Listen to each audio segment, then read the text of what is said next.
Yo guys, it's Slyroh. You already know that today I'm bringing you guys my TBU battle for week 10 of the TBU, also known as round 2 of the TBU Playoffs, also known as the Division Finals. Last week we won our game against Josh to put us into the Division Finals, where we're taking on the number 1 seed of this division, and that is Pokemon Trip HD and the Dallas Staravias. This was a match that, I was just like, I tried. I tried to build the best team that I could, and I was feeling decently confident going in. And once I saw the 6 Pokemon that he's bringing, I also felt pretty confident, but knew that there were definitely some ways that this could go very badly for me. Yeah, I don't really have much to say. If you guys want to know everything about what I'm bringing and the thought process behind it, make sure you check out the team analysis video, which was uploaded yesterday. For a quick summary of my team, I do have a physically defensive Mew, I do have a physically defensive Emboar, I have a Assault Vest Meloetta, physically defensive Hippowdon, a lot of physical defense, Life Orb, Sandrush, Excadrill, and actually it's the exact same Mega Beedrill set as last week. I didn't really realize that until I was genning it in. I was just like, oh, this is literally the exact same Beedrill with the same EV spread and everything. So that's fun. The 6 Pokemon that Trip decided to bring was Celebi, Mega Medicham, Florges, Breloom, Arcanine, and Dragonite. And one of the first things I realized was, hey, he brought Arcanine and Dragonite, and there's no hazard removal at all. I believe he had a Scizor in his team and did not bring that. There was also no Wobbuffet brought to the match, so that was awesome to see. But everything else was basically what I expected. Can't really say there was too many surprises here. And, yeah, so my priority was to get rocks up on the field and to go from there. So let's go ahead and just hop into the battle and, just tell you about what happened. And then we'll recap anything else that happens, at the end of the match. So I lead off with the Mew, as he decides to lead off with the Dragonite, and I was like, oh, that's an interesting lead. This Dragonite can get Will-O-Wisp because I don't want it to do stuff to me. And I was like, yeah, that's awesome. I didn't see a Lumberry. I was like, this thing's burned for good, and he reveals Toxic, and I'm like, oh, that kind of sucks because I don't have Heal Bell on my team. So this thing is going to stay Toxic. Good thing I went first, though. Otherwise, this would have been a Toxic Dragonite and not a burned one, and that could have been really scary. So I figured there's nothing that he can do to stop me. He switches out as I get up my Stealth Rocks. He goes into Celebi, and so I have my rocks up. They're there to stay, but I was just like, he's probably gonna go for rocks, and if he goes for rocks, then they're there to stay on my side also, which is going to suck because I don't have Rapid Spin on Excadrill this week or Default Gun Mew. I have both my hazard removal options brought to this game, and neither of them have their hazard removal moves. But Meloetta is my switch into a Celebi because I expected it to be special, and he just goes for Stealth Rock, so that doesn't really matter too much. I expected him to switch out, and I was like, it could be a good thing for me to do, knocking off something's item. So let's go ahead and do that, and I do. And the Florges comes in, and look what I knock off. I knocked off this Florges' Choice Specs. So that was pretty scary. But I figured, okay, if he's a Choice Specs, then maybe he has less support moves. Like, maybe he doesn't have Heal Bell or Aromatherapy. Maybe he doesn't even have Wish. So I was like, that's pretty cool. I calculated I can live any sort of hit that this Florges could possibly go for, especially now that it doesn't have Specs, and he goes for Heal Bell. And I was like, oh, you still have that. That is unfortunate. But I do scare him out because, I'm an Excadrill and that is a Florges. And I go for the Rock Slide, predicting this to come in, as well as Rock Slide could basically hit everything else. He didn't really have too many Rock Slide resists. He did have a couple, but I had switched into any of his resists, and I almost take it out. I revealed that I'm Life Orb, but because this Dragonite has little to no speed investment, as I know that because my Mew has no speed investment, I go for the X-Scissor just in case he tried to switch in like Breloom on a Rock Slide or something like that, or back into Celebi. So I reveal the X-Scissor, so he's not safe to go into them. I'm basically just trying to show him that like you're not safe at all against this thing. But he goes into Breloom.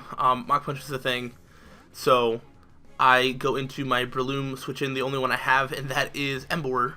I have the safety goggles, he can't put me to sleep, and I have max physical defense, and I resist most of the moves that he can go for. I goes for Bullet Seed and only gets 2 off, so that's cool. And this time I have to kind of I didn't really want to predict. I knew he was going to switch out, but I was just like, I don't really know what he's going to switch out into. So I believe I just go for Scald just to try and get a burn on something, because I didn't really know what else to do. I go for the Scald and I don't get the burn on anything. So this Fortress was getting low. I figured that it really didn't have recovery. I couldn't have too many support moves since it was Specs, I assumed, and he does go for the Psychic. So I'm assuming this thing was like 3 attacks, Heal Bell. And Psychic does literally nothing to Meloetta. I just go for the Psychic because I was just like, he can't do that much damage to me. Psychic for an offensive Florges should be able to take it out. The crit did not matter. Psychic was going to take it out. So Florges is down, which is cool. Because it was offensive and I already knocked off its item, it was kind of less of a threat. And then we have Mega Metacham. Honestly, kind of looking back on it, I don't know. I feel like I could have stayed in and that would have been cool. But maybe not. I went into Mew, which is my Mega Metacham switch-in. And it turns out to be not much of a switch-in, because he goes for the high jump kick, and this does a lot of damage. Like, a good amount. It did exactly half, and after leftovers and toxic damage, I'm at 79, so this is definitely a roll to kill. But I was just like, I really want to burn this thing. Or maybe I didn't do that. Why did I U-turn? I should have burned this thing. Wow. So yeah, instead of doing that, I just U-turned out, feeling I could get some offensive momentum to take him out. Yeah, I definitely should have burned him. That was bad. I figured I could outspeed with Mega Beedrill after Protect, and then I can U-turn out. I calc, I can level Bullet Punch. There's, really nothing that this thing can do to me, except for what he actually ends up doing. I go for the Protect. He sees that coming a mile away because, why wouldn't you see that coming a mile away? And he goes for the Bulk Up. Now, after this Bulk Up, a Bullet Punch does take out Mega Beedrill, and we're dealing with a +1 Mega Metacham. I don't have Gramble. I can't go for an Intimidate and put him back down, so he's actually able to go for a Bullet Punch and take me out. I had to take the risk, thinking like maybe he could overpredict. I still wanted to get U-turn damage off. I either U-turn out and let Beedrill die, or I switch into something else and let that die. Then I go into a Powdon, partially to get the stand up, and partially because it's a roll for me to live a high jump kick.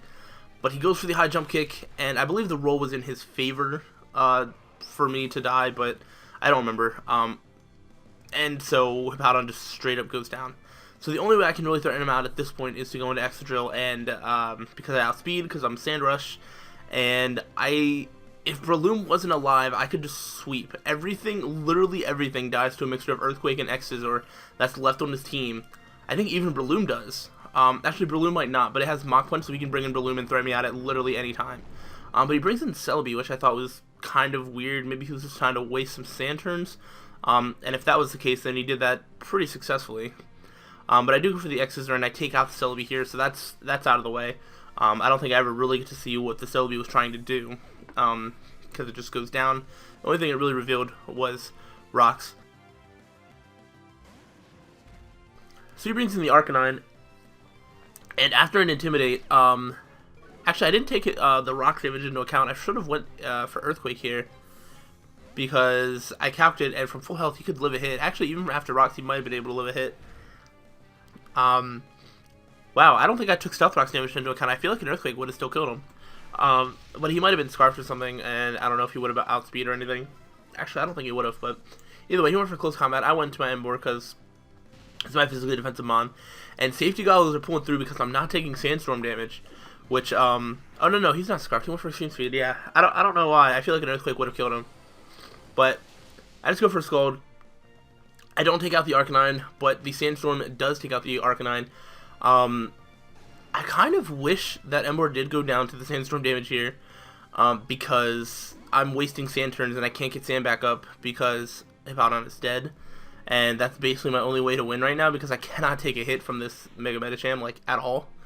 So I was hoping, I was just like, alright, hopefully Sandstorm doesn't go away yet, and it doesn't.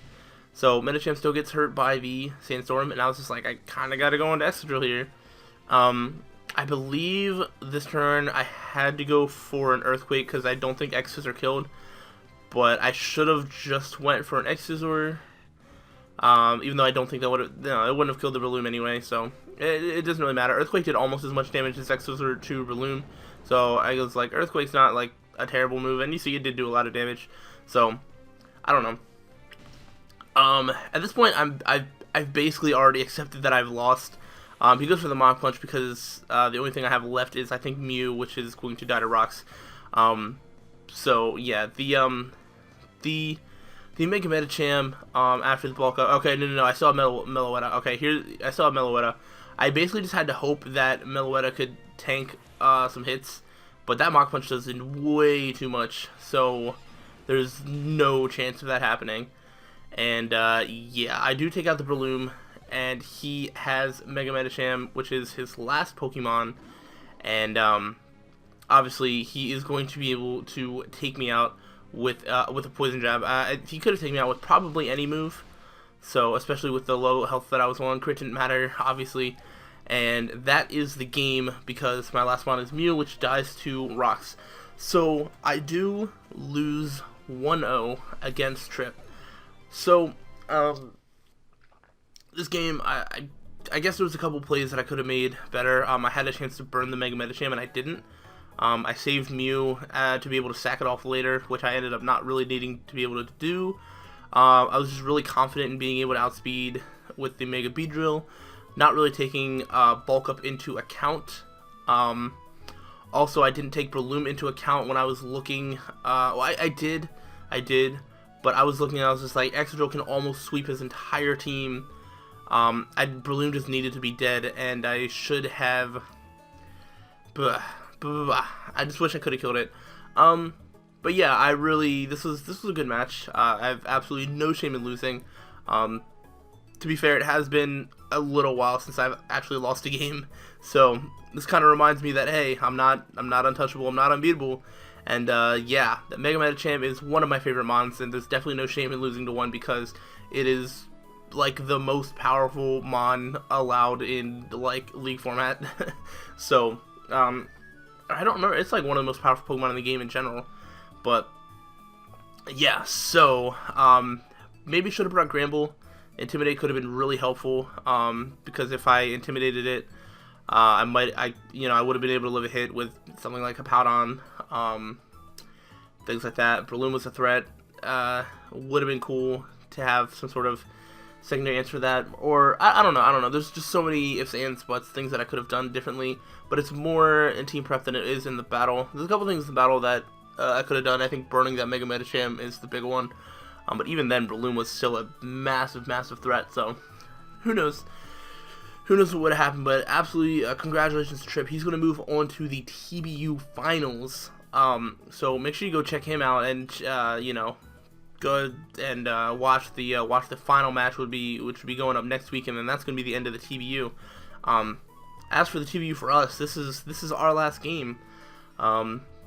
We took over for Gabriel in the LA Galuxray, and this has been a really good experience. It was really good to get into a league outside of the PPL just to get a little bit more perspective on other people's thought process, different, like, this is a team that I don't think I would ever draft, and it was really cool to just get a new perspective on some mons that maybe I never considered. I gained a whole new respect for Emboar, I gained a whole new respect for Granbull. Those two are like the big ones that I was just like, I never really would have thought that they would put in so much work, but I absolutely love using both of them. I've already known that Meloetta is great. Hippowdon's really cool too. I've kind of decided that I probably won't ever draft Mew based on this experience, which is good. It's good information to have. It's just not worth its value, or I'm not able to use it for what its value is worth usually. So I don't know, I'm just really appreciative to learn, to gain a lot of new experience about different types of mons, different types of playstyles from other people, and I think this season really helped my game overall as far as getting better as a competitive battler and things like that, and I think this is going to make me better moving on from here. So that is kind of the end of the TBU. I want to thank everybody involved in the TBU for letting me join and for you know, all the battles that I was able to have. This was really cool. As far as you know, I won't be in like any sort of TBU next season or anything. As far as I know, I'm probably just going to focus on the PPL anyway, which the PPL is going on right now. You guys should already know that. You guys can go follow my progress in that league, and yeah. So make sure you go check out the TBU and you support them in future seasons. They are one of the best leagues out there, and yeah, I think that wraps everything up. Anything that I might have missed or any other questions that you have, feel free to ask them in the comments, and I'll answer them. So thanks for watching, guys. I'll see you guys on the next video, and until the next time, guys, stay sly.